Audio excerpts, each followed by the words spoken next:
Hey, grade 12s. Today we are going to do the last lesson of this unit. And that lesson is all about logarithms and equation solving.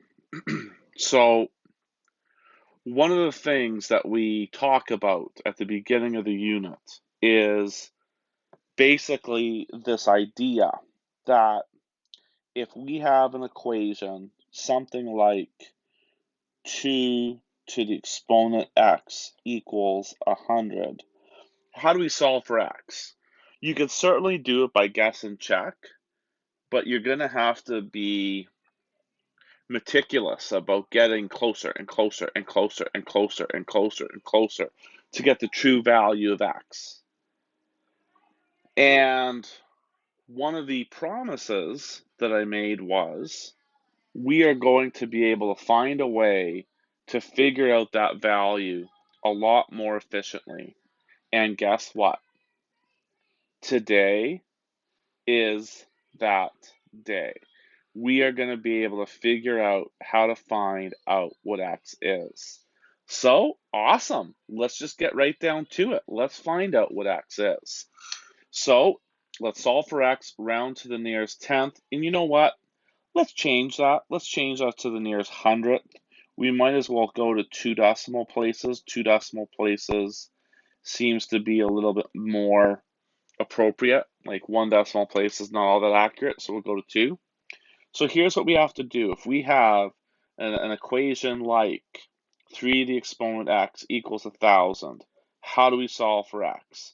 Well, what we do, and here's the magic, is we take the logarithm of both sides. So the log of 3 to the exponent x equals the log of 1,000. Now, what's going to happen is, because of our logarithm laws that we learned last lesson, the x is going to kick out in front, so it's going to be x times the log of 3, and that's going to equal the log of 1,000. Now, the log of 1,000 is actually something that we can figure out because these are base 10 logarithms. When we take the log of both sides, we can use any logarithm we want as long as we're consistent on both sides of the equation with it. Could do log of base 2 of both sides, log base 8 of both sides, whatever makes the most sense. But 1,000 is a power of 10. 1,000 is the same thing as 10 cubed. So that's why the log of 1,000 is just 3. So in order to figure out what x is, we're going to take 3 and we're going to divide it by the log of 3. And in order to get a good answer, what we're going to need to do is get a calculator and figure out what that is. You won't be able to see my calculator screen, but what you should be doing in your calculator screen is you should be taking the number 3, placing it on the top of a fraction, and on the bottom of the fraction, you would be writing in the log of 3. So when you do that, the answer that you get is, to 2 decimal places anyway, the answer is 6.29. That's to 2 decimal places. If you're unsure, if you're like, I don't know, that doesn't sound right, in a separate calculation, go 3 to the exponent, 6.29, and when you do that, you're going to get 1,002 point da da da da da da. That's just because we rounded. So 6.29 is the correct answer to this question, and that's how we go ahead and we do that. Okay? All right. Now we're going to go ahead and we're going to do the next example, and I need a little bit extra space, so I'm going to zoom in right big so I can do that because there is a lot of steps that go into this. So the same idea here, we're going to take the log of both sides. Your calculator only has the base 10 logarithm button and a different logarithm button that we're not really going to talk about quite yet. So in order to kind of go about that, what we're going to have to do is we're going to have to go ahead and probably use the base 10 logarithm just because it's an easier logarithm to use. So let's take the base 10 logarithm of both sides. Okay, so we're going to take the log of 6 to the 2x plus 1 equals the log of 3 to the x minus 1. And what's going to happen in both these cases is you're going to get the exponent to kick out in front. So it's going to be 2x plus 1. And on the right side, it's going to be x minus 1. And it's going to be multiplied by the log of 6. And over here, it's going to be multiplied by the log of 3. And this is going to look different. It's going to feel different because we haven't done anything like this before. But what you have to do is you have to take that log of 6 or the log of 3 and multiply it by both terms that are inside the brackets. So what that's going to look like is it's going to be 2 times log 6 times x plus just log 6. On the right side, it's going to be log 3 times x minus log 3. That's what we get when we expand the blue logarithmic expression by both terms inside the bracket. And now, because we're trying to solve for x, what we should be doing is we should be bringing the two terms that have x in them on one side of the equal sign, and the two terms that don't have x with them on the other side of the equal sign. So in order to kind of make this work out probably the best, what I'm going to do is I'm actually going to bring the x terms to the right side. And so what that's going to happen is we're going to have log 3 times x minus 2 log 6 times x. On the left side, we're going to have the log of 6 plus the log of 3. And now what we're going to do is on the left side, what we could do, we don't have to do it, but it certainly makes sense. If we have the log of 6 plus the log of 3, we might as well combine that into one logarithm. And that, of course, is going to give us the log of 18. So we get the log of 18. On the right side, what we're going to do is I'm going to take out the common factor of x, and what that's going to leave us with is the log of 3 minus 2 log 6. And just kind of highlighting 2 log 6 for a minute, we could combine that, because put that into a more simplified form as well. We could basically take that 2 and place it as an exponent on the 6. So that is what we're going to do. Just as soon as I get my pen back out. All right, so the log of 18 is going to equal x bracket log of 3 minus the log of 6 squared. Okay, so now we're going to put this all together again. So we're going to get log of 18 on the left. On the right, we're going to get x times log 3 minus the log of 36. And now that we have that simplified, we can combine the log 3 and the log 36 together if we want. It's just going to make things flow nicer. So we get the log of 18 equals x times the log of, now it's minus, so that means we're dividing. So it's going to be 3 over 36. And 3 over 36 can be simplified, as we know. 3 over 36 is the same thing as a 12th. So we get the log of 18 equals x times the log of 1 over 12. Now, we didn't really look at this as one of our log rules, but I will just tell you this just for your own kind of benefit here, and this is something that you can kind of figure out by self-discovery by doing a bunch of these, but this is just a property that could kind of help you. If you have the log of 1 over x, that's equivalent to minus the log of the bottom, because the log of 1 is 0. So what we can actually do here is we can simplify this one step further, and we can say that this is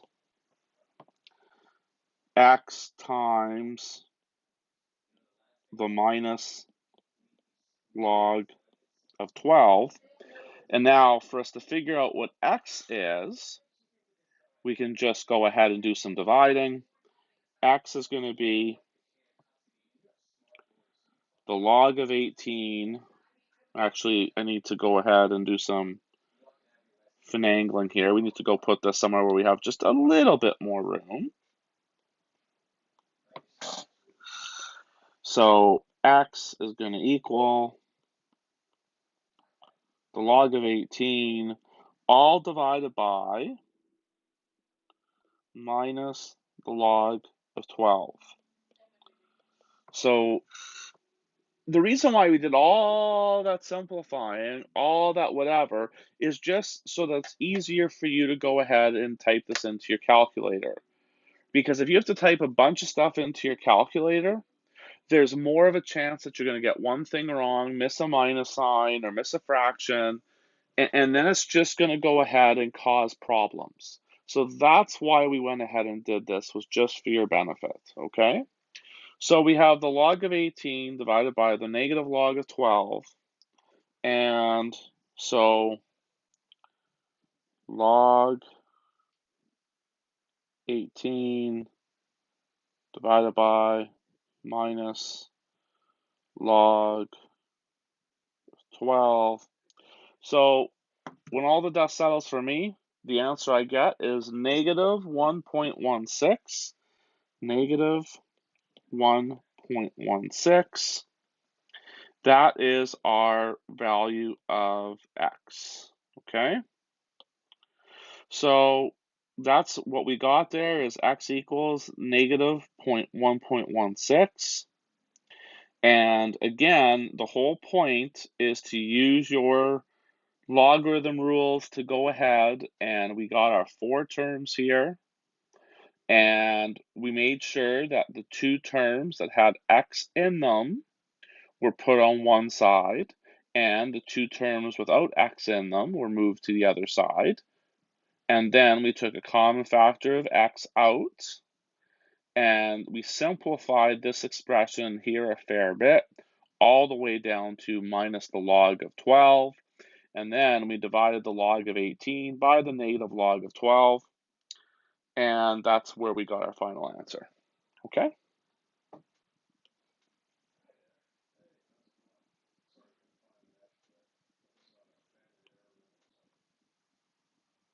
All right, now we're going to move on to the next question.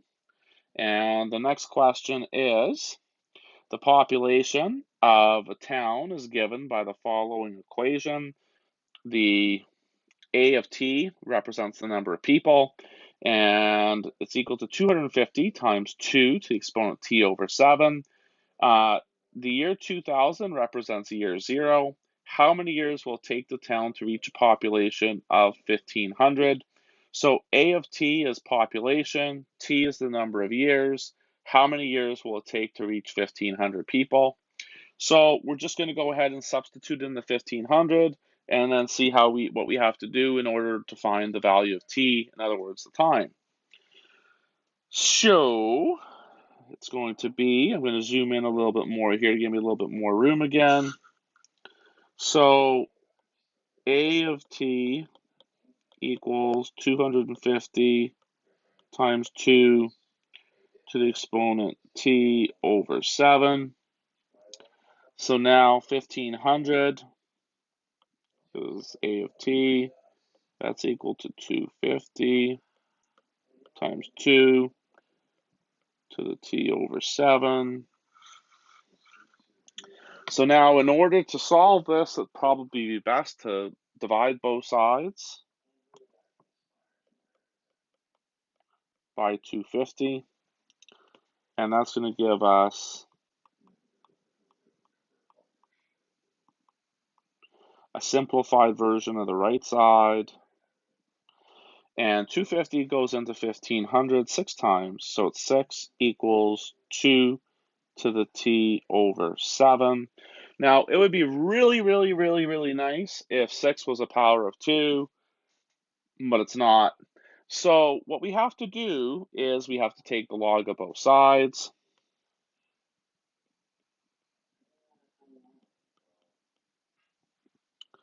So we're going to take the log of 6 and the log of 2 to the t over 7.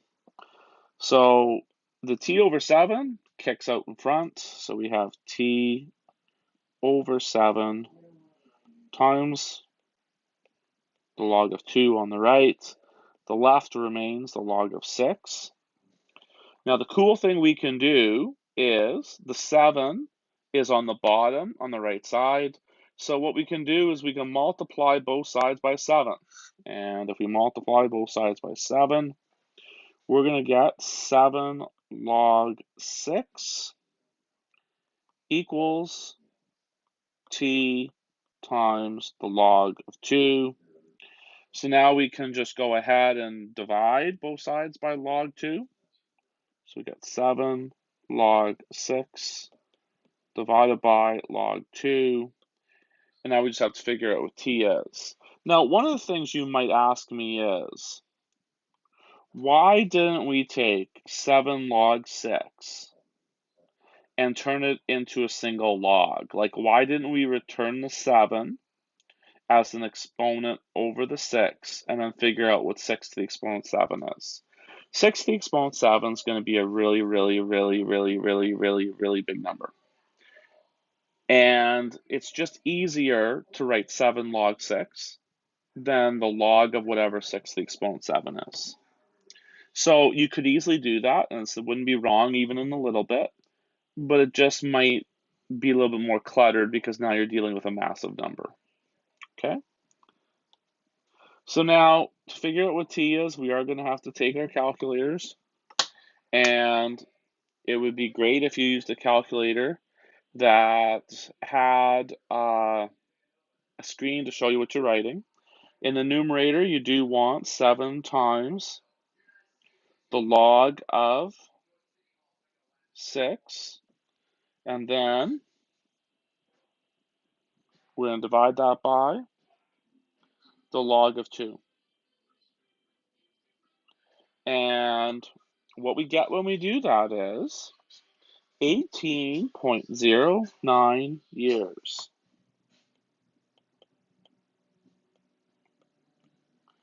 Now, it doesn't ask us how many full years it takes. As you know, people can move into a town or be born throughout the year, so it's okay to have part of a year. So because of that, we don't need to round our number of years to 18 or 19, depending on how the question is asked. So the answer is just straight up 18.09 years. That's the number of years it takes for the town to reach a population of 1,500. The fact that it's the year 2000 is not really relevant to the way the question was asked. If the question was asked, in what year would the town reach a population of 1,500?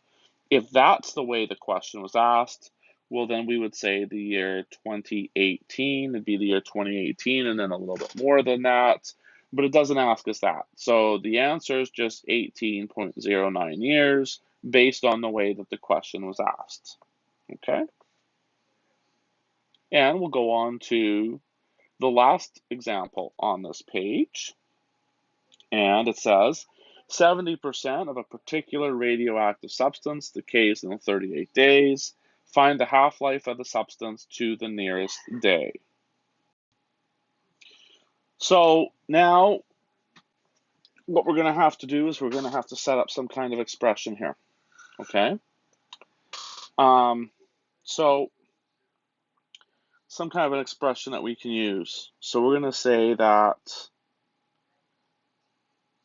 we have AT, and that's equal to the initial amount, which is like really what we know, the initial amount is 100%. So you can even just write 100 here, because whenever when you start off with a radioactive substance, you're always at 100. And it's going to be times a half, because we're talking about half-life, and it's going to be to the exponent t. Now, the only thing with that would be is we'd have to put t over h. There you go. Because h is going to help us figure out what the half-life is going to be. If the half-life is 1 day, then h will be 1. Okay? But what we know is that in 38 days, 70% decays. So if 70% decays, which is a key part of this question, it's key to know that we're talking that 70% decays. Because if 70% decays, how much is left? Well, 70% decays, then you got 30% left. So that's 30 equals 100 times 1/2 to the t over h. If you divide 30 by 100, you're going to get 0.3 equals 1/2 times t over h. Now, in fact, we actually do know t, my bad, and the t value is 38 days. So we're going to substitute in 38 days for t.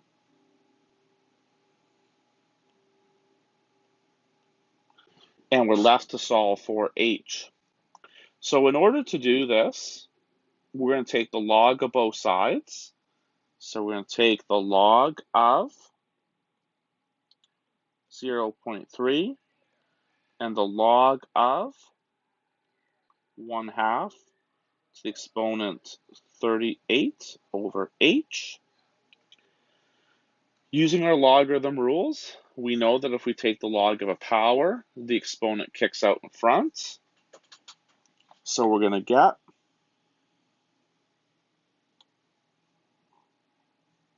the log of 0.3 equals 38 over h times the log of 1/2. And just remember what we said before with the last example, whatever's on the bottom, you can multiply both sides by it. So we can actually multiply both sides by h here. So we're going to, if we multiply both sides by h, we're going to get the log of 0.3h. If we multiply the right side by h, the h's cancel out, and we're left with 38 times. Now also remember, one of the other things that we looked at, and that would be this right here, where if you have the log of 1 over x, it's just equal to minus log of x. So if we have the log of 1/2, that's really just minus the log of 2. So it's going to be 38 times the minus log of 2, and I'll just take the minus sign and put it out in front. So we have minus 38 log 2 on the right side. Now, to solve for h, what we're going to do is we're going to take minus 38 log of 2, and we're going to divide it by the log of 0.3. And so we'll go ahead and use our calculator here. So it's going to be minus 38 times the log of 2 on top, on the bottom, log of 0.3, and when we do that, we're going to get 21.88, and we're talking about days, so days are important here, so it's going to be 21.88 days. So the important thing about that is that's the half-life. So after 21.88 days, this particular radioactive substance would be down to 1/2 of its amount. And if you waited another 21.88 days beyond that, for almost 44 days, then it'd be half of half, which means there'd be a quarter left of the original amount. So that is the half-life of the substance, and that's how we do it.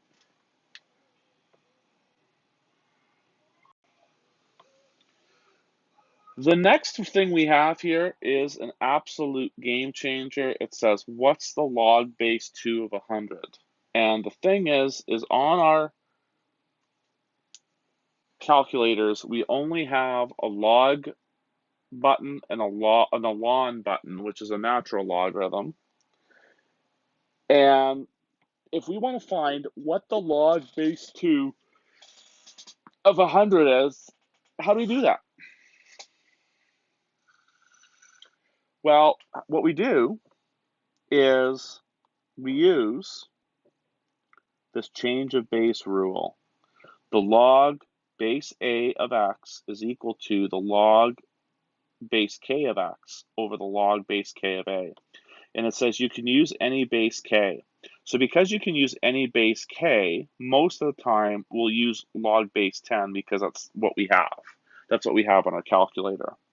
So what this means is if we want to figure out what log base 2 of 100 is, what we're going to do is we're going to write that as the log of 100 divided by the log of the base, and the base is 2.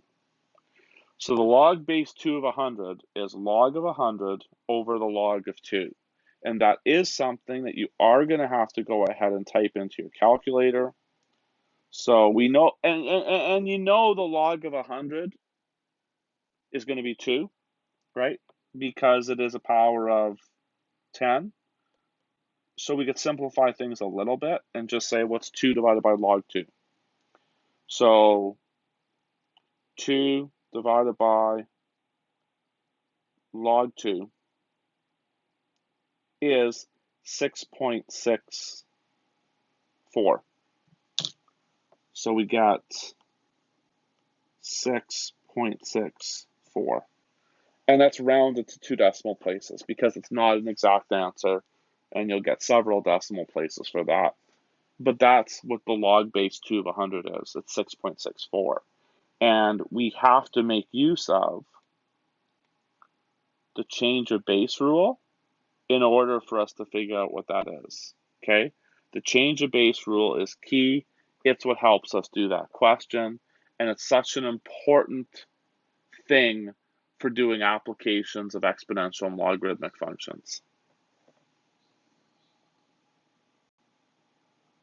We have one more example, and here it is right here. The example is solve for x. The log base 2 of x plus 1 plus the log base 2 of 3x minus 1 equals 5.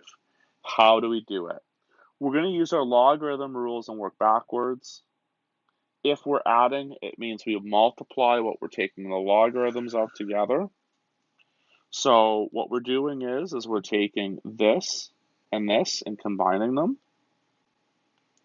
So it's going to be the log base 2 of x plus 1 times 3x minus 1 equals 5. Then, at this next point, we're going to write the exponential equivalent of this. We're going to write this as an equivalent exponential expression.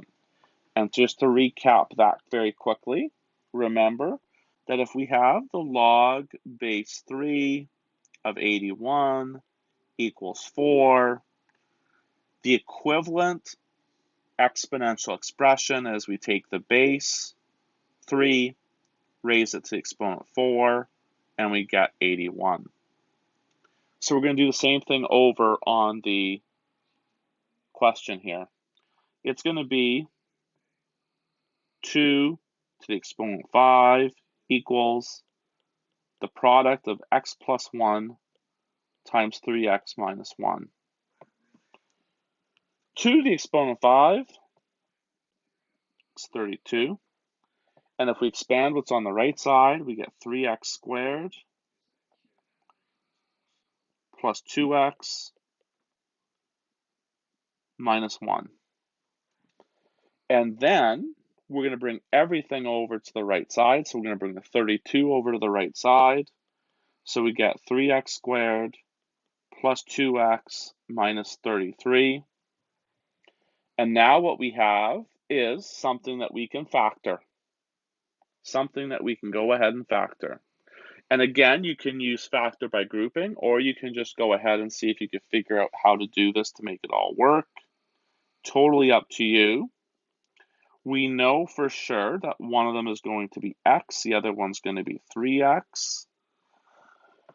And then we're just working with factors of 33. I'm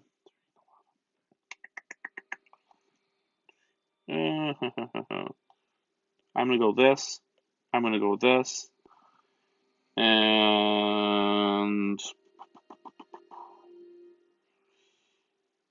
I'm going to see if this works here. That would work. Minus 11 plus 9. No. Actually be the other way around. Let's see if that works. Yep. Yep. There we go. Okay. There we go. So that's how you go ahead and you factor that. So from that, we get x equals 3 and x equals minus 11 over 3. And so just like when we solve other types of questions, it's important that we go ahead and we check the validity of these solutions. Do both of those things work? So we have to do a check on both sides, okay? Now, so what's that going to look like? Okay? What we're going to do here is do our check, and we'll check, oopsies.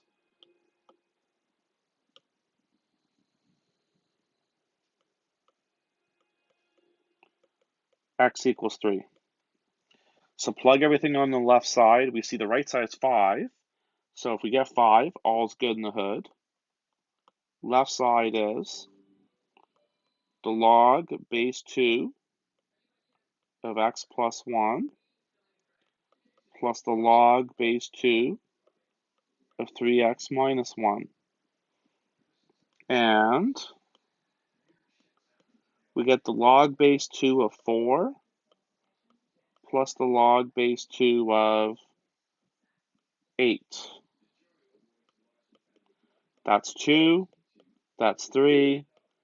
Together they make 5. The right side was also 5.